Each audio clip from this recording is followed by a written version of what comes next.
Welcome back, you guys. My name is Kane, and before the NBA's one and done rule, a number of star high school basketball players would skip out going to college and enter the NBA draft. Jonathan Bender, the 5th overall pick in the 1999 NBA draft, was one of those players.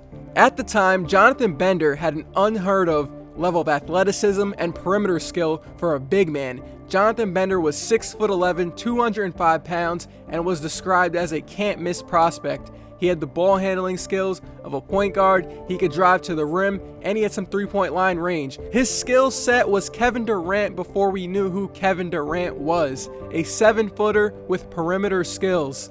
Things were going very well for Bender in 1999, but injuries helped shorten his career. This could have been your common story about a high school prospect that should have went to college, but that is not how this one goes. Jonathan Bender is now a self-made millionaire.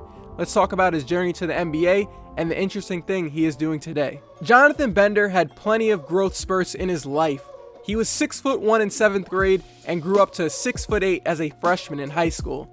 But that growth spurt was very painful to his knees, and it would later hurt him in his NBA career. He capped out at 6'11" as a senior, and his basketball game started to spread nationally after the 1999 McDonald's All-American game. NBA players like Carlos Boozer, Nick Collison, and Mike Dunleavy were in that game, and Bender outplayed all of them. He scored 31 points, breaking Michael Jordan's record of 30 points. Bender also had 10 assists, made 2 3-point shots, and blocked 2 shots. Dallas Mavericks head coach Rick Carlisle said that, "Of all the guys I've seen in this league in 20 plus years in terms of basketball ability, Jonathan Bender is in the top 1 or 2%. The summer before the 1999 NBA draft, he worked out with NBA players PJ Brown, Marcus Camby, and Donyell Marshall, and according to the person that was hosting the workout, he was able to keep up with them. He originally committed to Mississippi State, but he ended up deciding it was best to go straight from high school to the NBA. ESPN's Jay Billis said this about Jonathan Bender's skill set. Bender is every bit 6'11", and he is long. Bender is a wonderful athlete that can stroke it from beyond the three-point line and can really run the floor. He has a nice touch and has shot blocking ability. The Raptors drafted Jonathan Bender with the 5th pick, but then traded him to Indiana for Antonio Davis. Jonathan impressed Larry Bird and the Pacers coaching staff in early practices and camp. The Pacers looked at Jonathan Bender as one of the future faces of the team once Reggie Miller would retire. In his debut NBA game off the bench, Bender scored 10 points in just 13 minutes of play.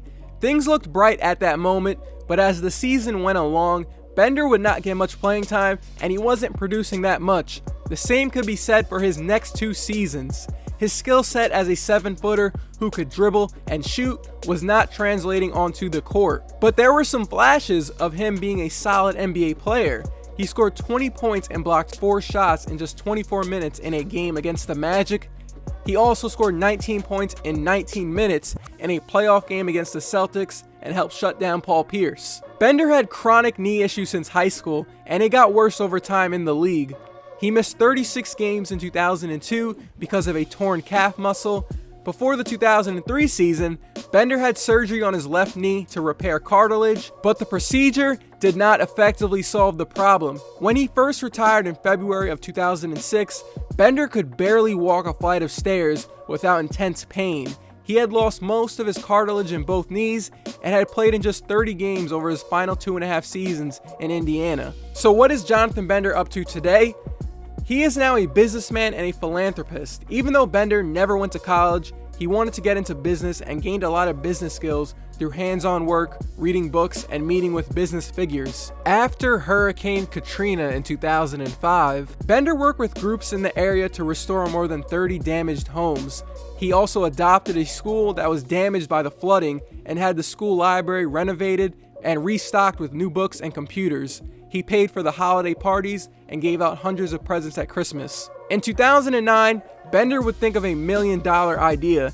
Because the products he picked up at the store were not helping his knees, he decided to create a training and rehab device that would improve the way people walked. He called it the JBIT MedPro, and it would help lower joint relief, ease pressure on the knees, and build strength in the quads, hamstrings, and calves. Bender set a goal of bringing in more than $500,000 in the first year and it quickly exceeded that. Bender actually played one more season in the NBA with the Knicks in 2009, but retired again. He did not live up to the hyped up expectations. A lot of Pacers fans considered him a bust because of his knees, but Jonathan went out after his career and did something about those problems to help others in the future. It's definitely good to see some retired players doing well off the court. And yup, that is the story about Jonathan Bender, a guy whose basketball skills resembled Kevin Durant before Kevin Durant became the player we know of today. Shout out to the people who suggested this video topic. Shout out to the people who made it to the end of the video, because not everyone makes it to the end.